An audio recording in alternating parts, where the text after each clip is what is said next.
Today, we will see a very important topic. We will start with this topic. We can say that. That is the environmental laws. So, we should know what are the environmental laws as such. Isn't it? Because we study everything else, but if we do not know the laws, कि पानी कहाँ पे बहाना है, कितना amount of बहाना है, इसके लिए रूल क्या है, government of India, what the government of India has set the rules as far as environment is concerned, the protection of environment is concerned, it is very important.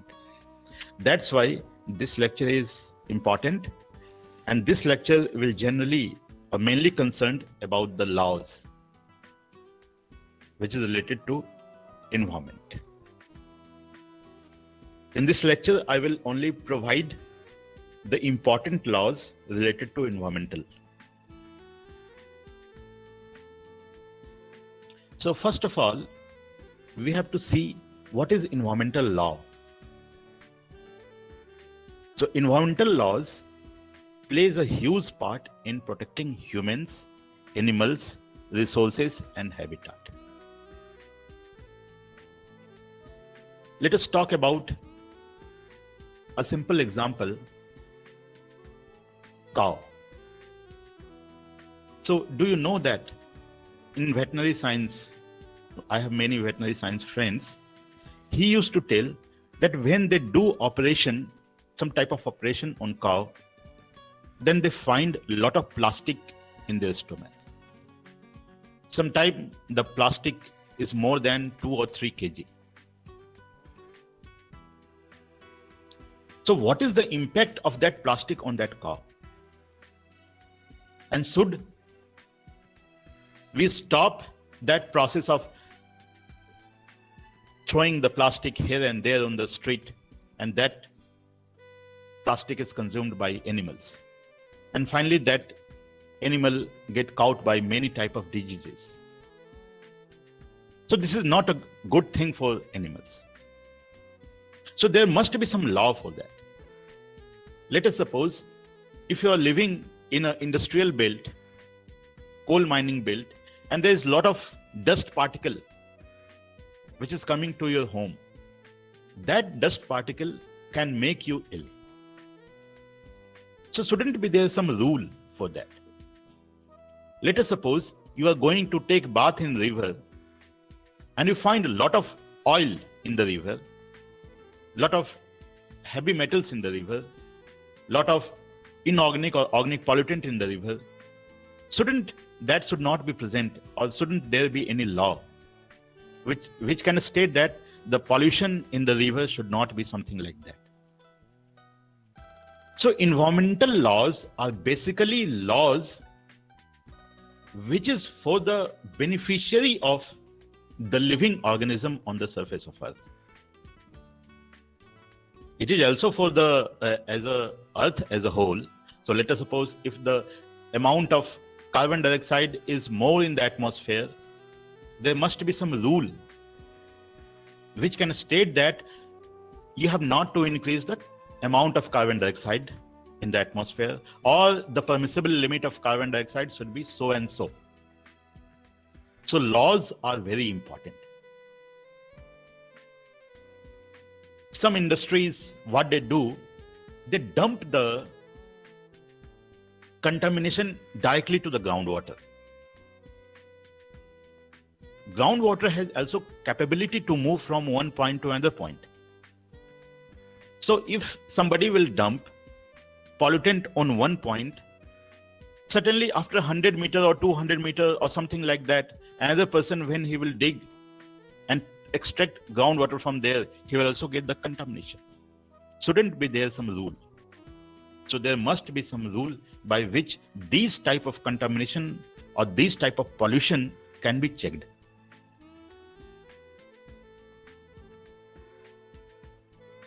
So for all those, government of India, government of any other country, they make some rules by which the industries, the humans, everybody should be bonded, and they should not create too much pollution, or they cannot increase the amount of pollution than the permissible amount.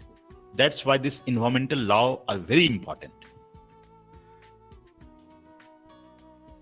So the main job of environmental law is to protect human health as well as the environment, isn't it? We live on the earth, many animals live on the earth, birds live on the earth. We have to protect everybody, as we have discussed in the previous class also, that everybody is connected. Every organism is connected. You are connected to earthworm also. You are connected to the birds also. You are connected to the lions also.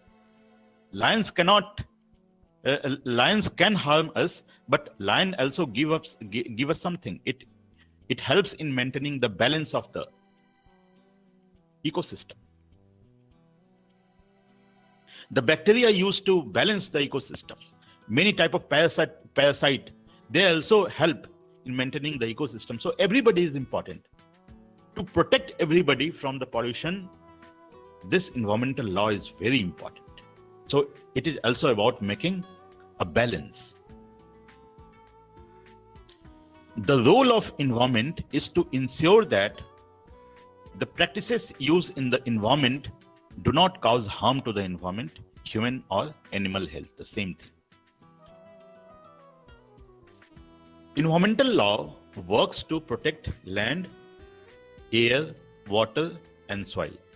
Basically, these are the natural resources: land, our earth, air, water, and soil. If we will able to protect these three, or if any law help to protect these things, then it is important for the community, it is important for the humanity as such. That's why these laws are very important to understand. So in this lecture, we will discuss only few of the laws. You will find interesting, I think, these laws. So our first law is Water Prevention and Control of Pollution Act, 1974. So from here you can see that in which year the law has come. So this law has come in 1974. So what does it state? It states that it is an act to provide for the prevention and control of water pollution and the maintaining or restoring of wholesomeness of water for the establishment with a view to carry out the purpose aforesaid. Isn't it? So basically it is for controlling the water pollution. So let us suppose if there are a lot of industry in Haryana and some river is flowing from Haryana to some different state. So there must be some rule by which the amount of contamination which flow from Haryana to some different state, it can be stopped. I'm only giving the example.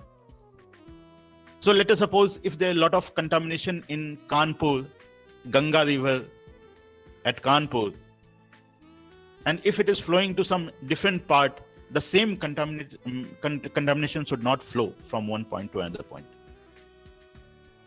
So this law preserve us or state that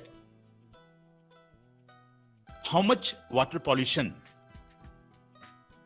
is desirable, and if somebody or some industry will cross that limit, then what will happen? So you see, Parliament has no power to make laws for the states with respect to any of the matter aforesaid, isn't it? So this Water Prevention and Control of Pollution Act 1974, it is the subject of the state. It is a subject of the state. The state will decide. So penalty which will be caused, it will be caused by the state, isn't it? So you see, Parliament has no power to make law for the states with respect to any of the matter aforesaid, except as provided in Article 249 and 250 of the Constitution. You can see कि parliament कब इसमें हस्तक्षेप करेगी, तो अनुच्छेद 249 क्या है? राज्यसभा विशेष बहुमत द्वारा राज्य सूची के किसी विषय पर लोकसभा को एक वर्ष के लिए कानून बनाने के लिए अधिकृत कर सकती है. तो 249 आर्टिकल का यूज करके by using the Article 249 only, the state can interfere, the parliament can interfere in the state matter. Similarly, by using the Article 250, the government, the central government can interfere into the matter of a state government. Otherwise, the penalty, whatever the penalty is called, the prevention, everything, it is governed by the state only.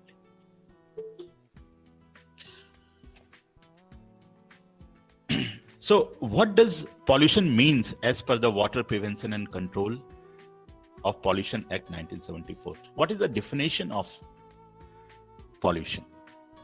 So pollution means such contamination of water or such alteration of the physical, chemical or biological properties of water, or such discharge of any sewage or trade effluent or of any other liquid, gaseous or solid substance into water, it may be directly or it may be indirectly, as may or is likely to create a nuisance or render such water harmful or injurious to public health or safety, or to domestic, commercial, industrial, agricultural, or other legitimate uses, or to the life and human of and health of animals or plants or of aquatic organism.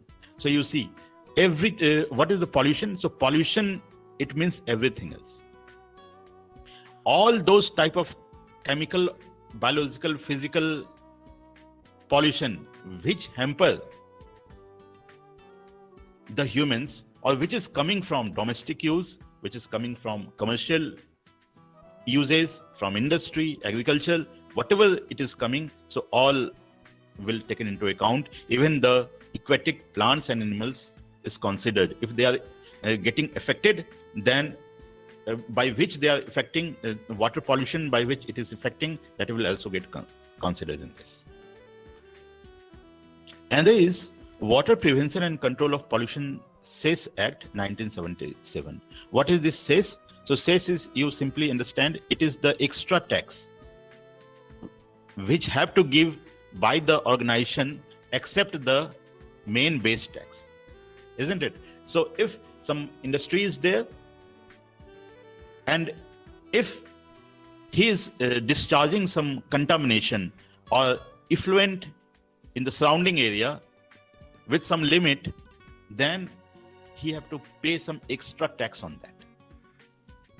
So taxing process is also provided by the government. So what is this act? An act to provide for the levy and collection of a cess on water consumed by persons carrying on certain industries and by local authority, with a view to augment the resources of the central board and the state board for the prevention and control of water pollution, constituted under the Water Prevention and Control of Pollution Act 1974.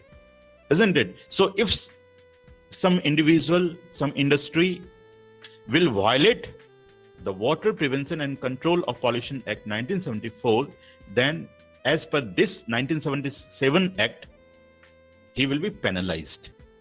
So in this act, it has been broadly mentioned how he will penalize. If you want to see the details about how much penalty will be given by the individual or by the industry, you can visit on some of the Indian government law site and you will get all the acts there. Related to air, there is also an act. That act is known as the Air Prevention and Control of Pollution Act 1981. What does this act state? It states that it is an act to provide the prevention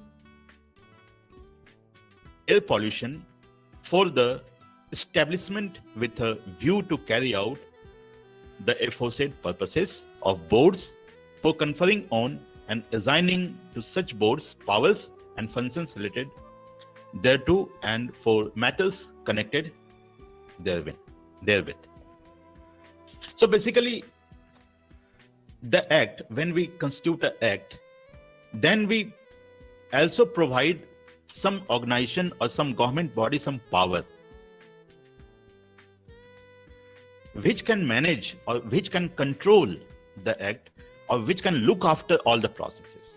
So there are some boards which is set up in this, which look after all the functioning of this act.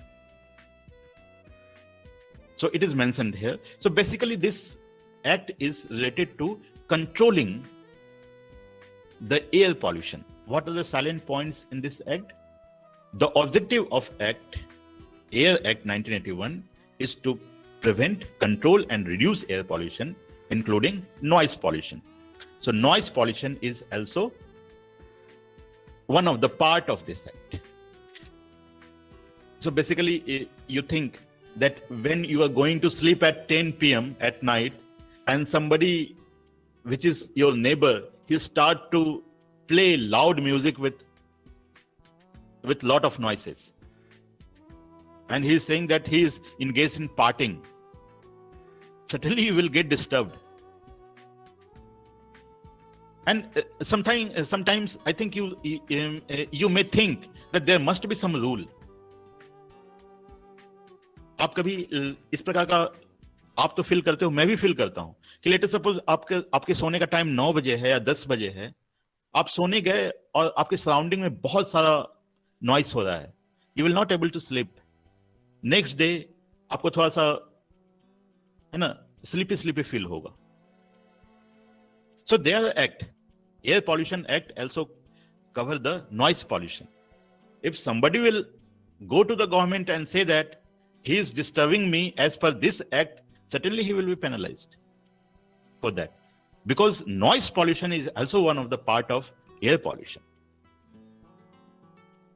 You see, no person operating any industrial plant shall emit any air pollution in excess of the standard laid down by the SPCB, that is a State Pollution Control Board, and has to comply with the stipulated conditions.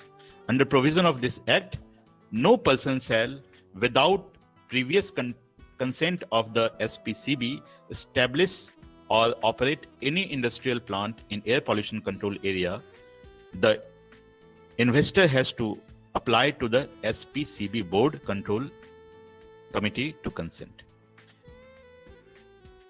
So if there is some industry which you are setting, which is related to some emission of gases in the atmosphere, certainly you have to take permission from SPCB, isn't it?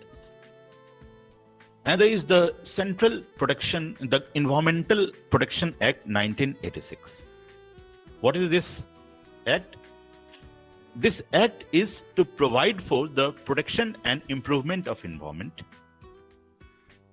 This act contains the decisions which were taken at the United Nations Conference on the Human Environment held at Stockholm in June 1972, in which India participated and decided to take appropriate steps for the protection and improvement of human environment. So it is also related to protection of environment as such. It covers the air, it covers the water, it covers the land, soil, everything else. So it is basically the Environmental Protection Act 1986. What is the salient point of this act? This is an umbrella act. That means it is a big act under which, for the protection and improvement of environment and for matter concerns, which provides that no person carrying on any industry, operation or process should discharge or emit or permit to discharge or emitted any environmental pollution in excess of such a standard as may be prescribed. So ऐसा नहीं है कि आप let suppose आपका एक घर है और घर में ही एक कुआं खोदे और कुआं में हम उसमें 100 ppm और 200 ppm का लीड डाल दिए और वो पूरे शहर में वो फैल गया. You cannot do something like this. आप ऐसा नहीं कि आप अपने घर में कोई ऐसा प्लांट लगा लिए जो कि कार्बन डाइऑक्साइड बहुत ज्यादा इमिट कर रहा है या कार्बन मोनोऑक्साइड इमिट कर रहा है, you can not do something else. That's why it is a umbrella act. It states that how much pollution you can release in the environment, how much contamination you can release in the environment. If you will release the amount of contamination more than the prescribed limit, which is stated in this act, certainly you will be penalized for that. It is written here, you see, no person carrying or any industry, operation or process should discharge or emit or permit to discharge or emitted any environmental pollution in excess of such a standard as may be prescribed. Several rules relative to various aspects of management of hazardous chemicals waste etc. has been notified under this act. Under this act, central government has restricted, prohibited location of industries in different areas so as to safeguard the environment. Subject to the provision of this act, central government has the power to take all measures as it deemed necessary for the purpose of protection and improving the environment. Isn't it? So this is one of the Umbrella Act, you have to remember. It covers everything else. If you want to go in details, then you can Google and you will find all the details about this. And there is the Hazardous Waste Management and Handling Rules 1989 and 2000. So as per this rule, hazardous waste has been categorized in 18 categories. Under this rule, project proponent handling hazardous waste must report to the concerned authority regarding handling of waste, obtain authorization for handling waste, maintain proper records, file annual returns, label all packages, consignments, etc. Report any accident immediately report import, export of hazardous waste. So let us suppose if your industry is using a chemical which is hazardous. Let us suppose an industry is using uranium. So anybody can buy uranium and come to his industry and he will use? It is not possible. If any industry is using uranium or any radioactive material for any research work or any type of production work, then he have to take permission from the government. That is stated in this rule.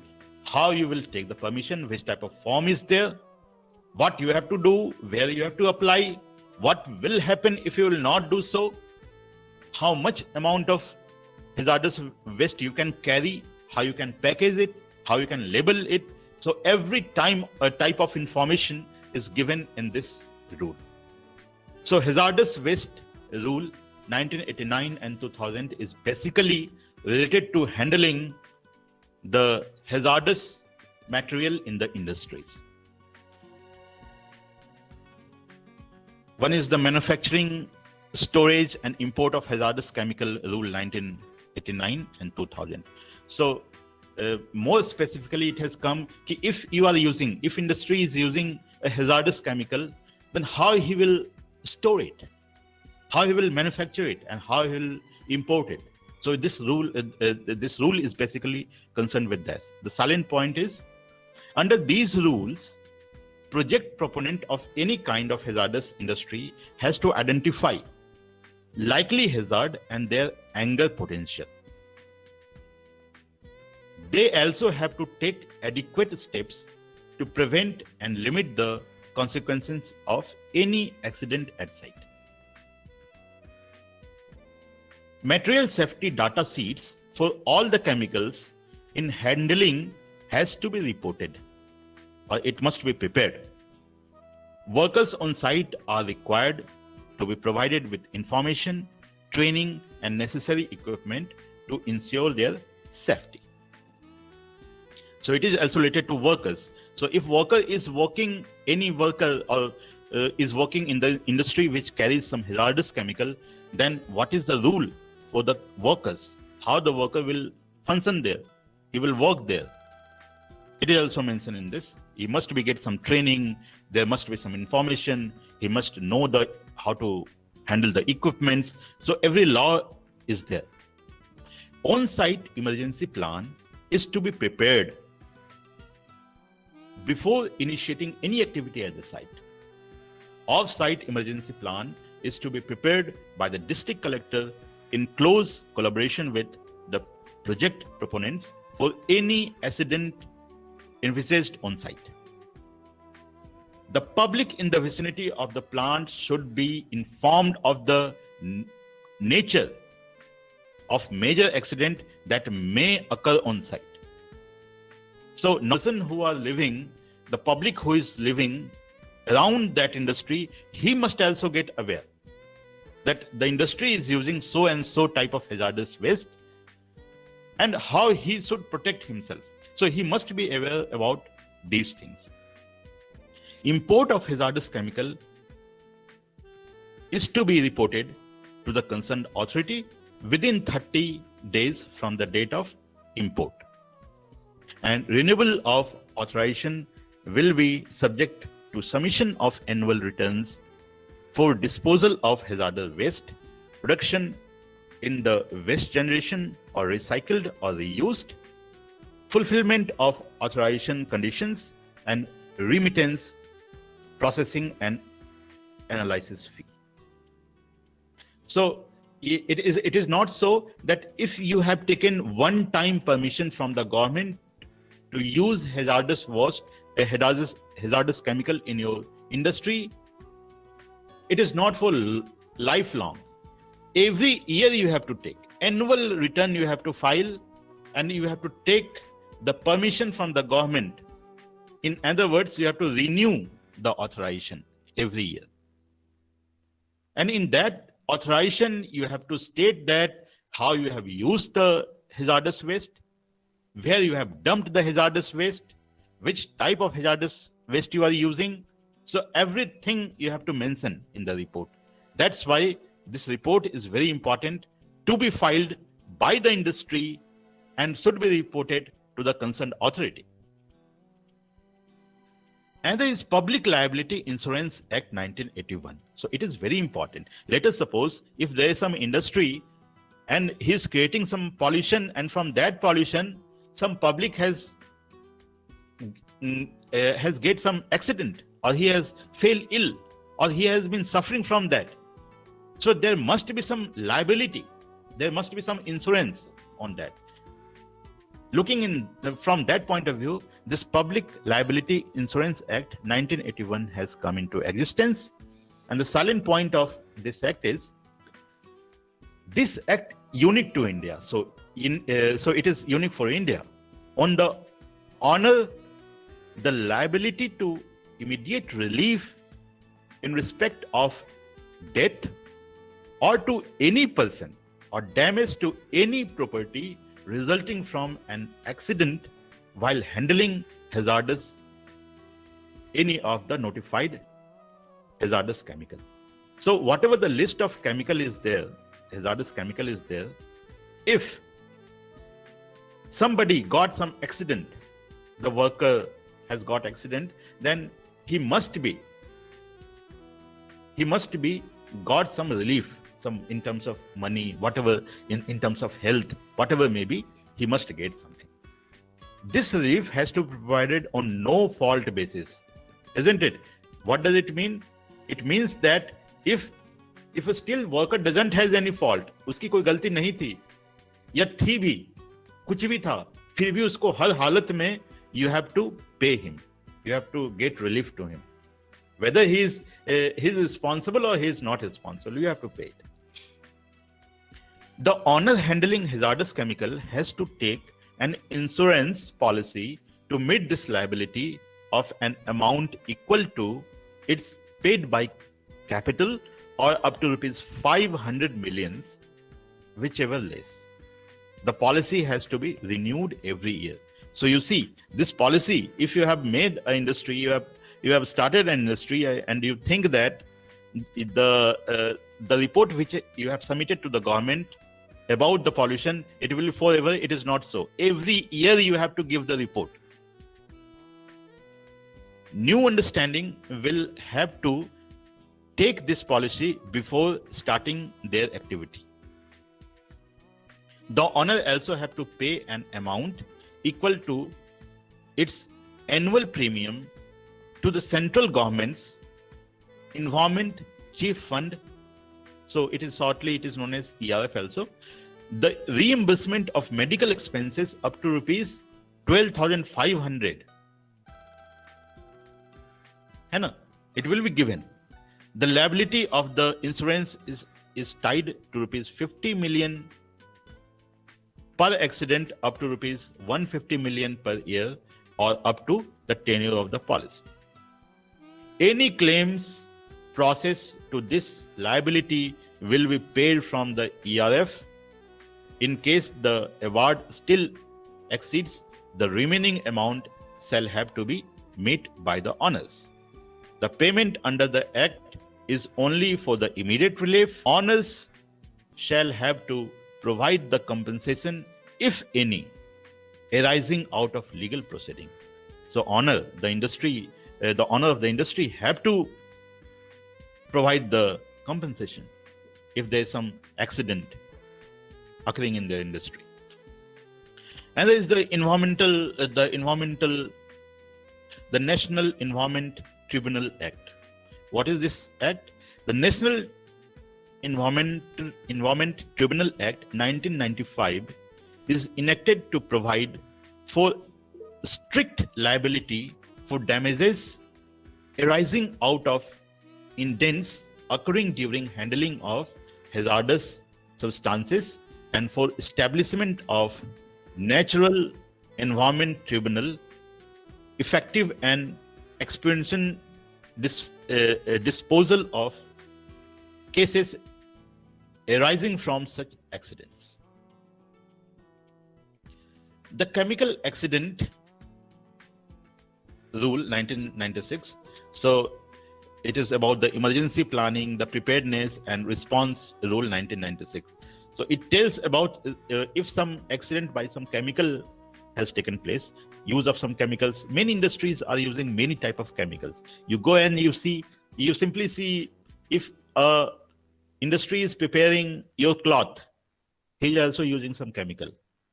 If an industry is manufacturing the car, he is also using some chemical. If an industry is manufacturing batteries, he is also producing some chemical. He is using some chemical. And from that chemical, accidents can occur. Let us suppose, as you were in class 12th or class 10th, you are doing experiment in chemical labs, chemistry lab. You have seen students used to mix some chemical with some chemical, and some type of reaction happened. That reaction is not too much harmful, but in industry, if such type of activity will be done, or by accident some chemical has reacted with some other chemical, so accident can occur. A big accident can occur in industry. So there must be some rule related to that. This rule is for that only. What are the salient points in this act?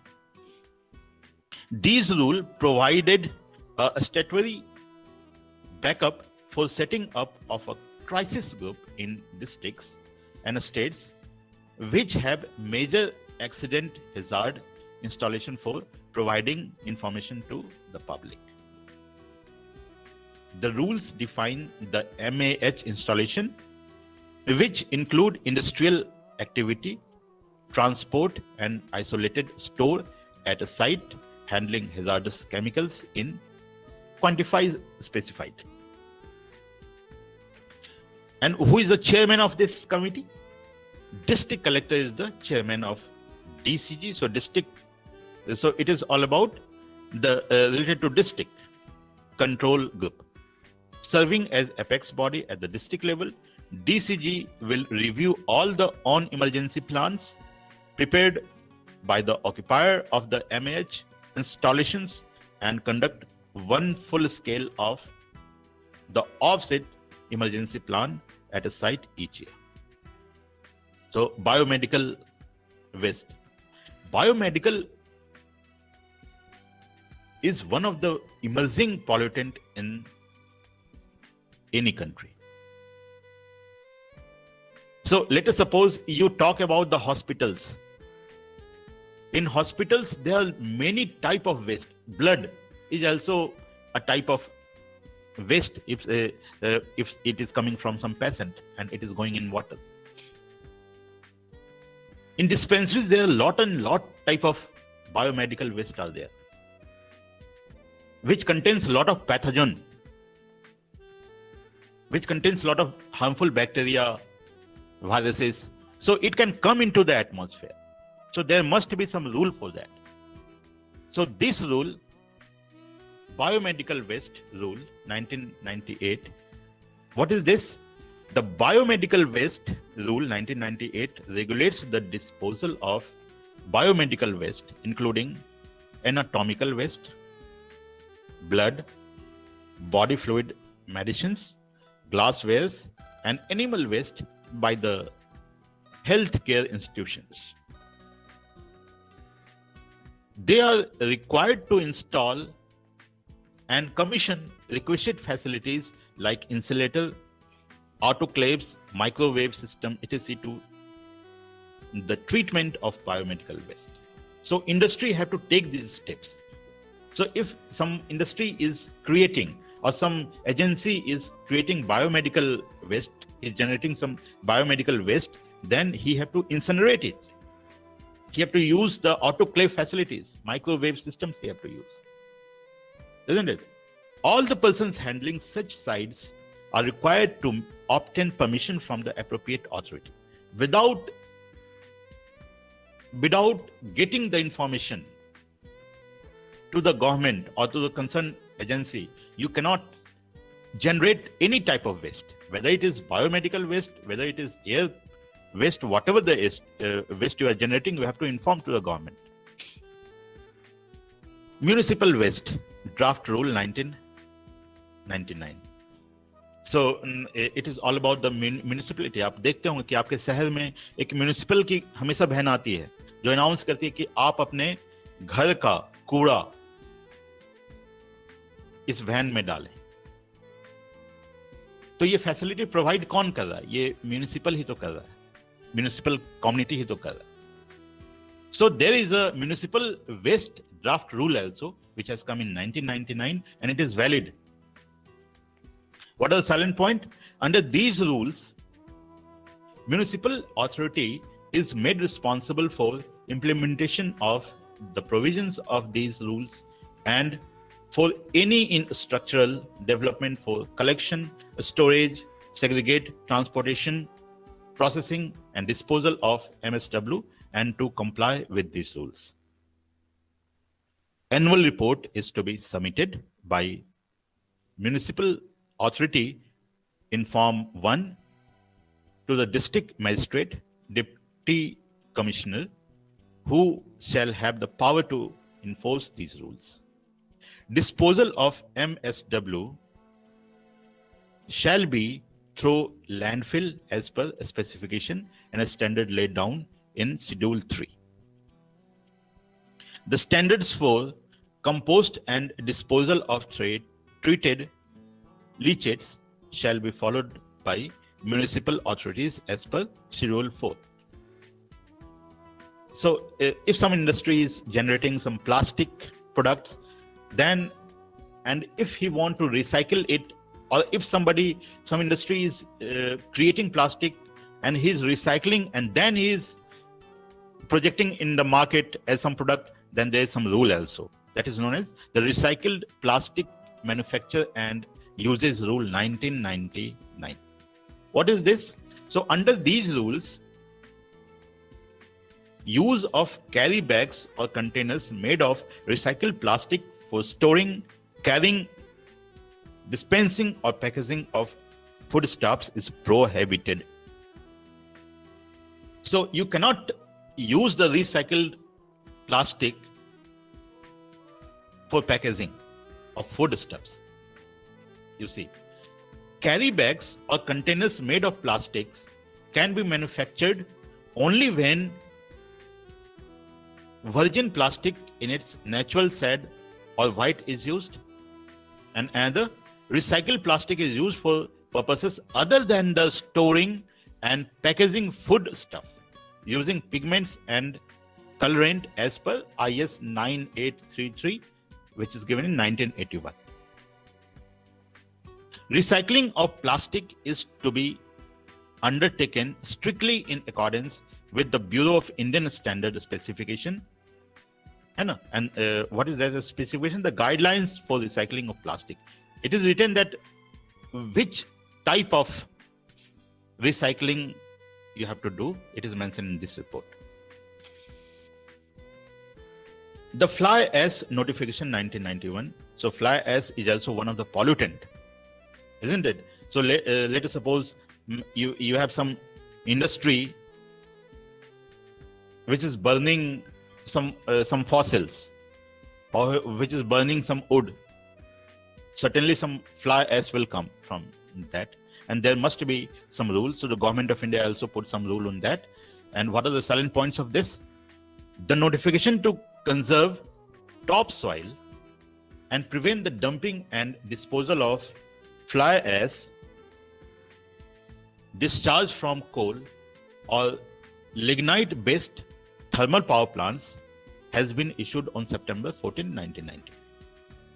Under these directives, it is mandatory for every brick manufacturer within a radius of 50 km from coal or lignite-based thermal power plant to mix at least 25% of ash with soil on weight-to-weight basis to manufacture clay bricks or tiles or blocks used in construction site. So you see, if some thermal power plant is there, if he is using coal for that production of electricity, certainly he will produce some ash. So what he have to do? He have to mix at least 25% of the ash with soil, and he have to manufacture the tiles. Why he is doing so? Because to stop the ash to get mixed into the atmosphere, to reduce the amount, this type of act is there. Every coal or lignite based thermal power plant has to make available ash for at least 10 years from the date of publication of this notification without any payment or any other consideration for the purpose of manufacturing ash-based products. Every coal or lignite-based thermal power plant commissioned subject to environmental condition stipulating the submission of an action plan has to achieve the same within 9 years. As per the directive, central and state government agencies, the State Electricity Board, NTPC, and the management of thermal power plants have to facilitate utilization of ash and ash-based products in their respective schedule of specifications. So this is the battery rule 2000. This is a very important rule. Everybody is using some sort of battery. So whether it is a pencil battery, whether you are using in the shell, you are using a mobile, you are using it at home. So everywhere the battery is used. And in 2000, there is a rule which has come, and the silent point of this rule is the MOEF issued the battery rule 2000 to control the hazard associated with backyard smelting and unauthorized reprocessing of lead acid batteries. So it focuses on lead. Lead is a heavy metal. Lead acid batteries. The lead acid batteries are widely used automobiles. It is used in automobiles such as cars, trucks, buses, two-wheelers, and inverters. As per the provision, The battery manufacturer, importers, assemblers, and reconditioned have to collect old batteries on a one-to-one basis against the sale of new batteries.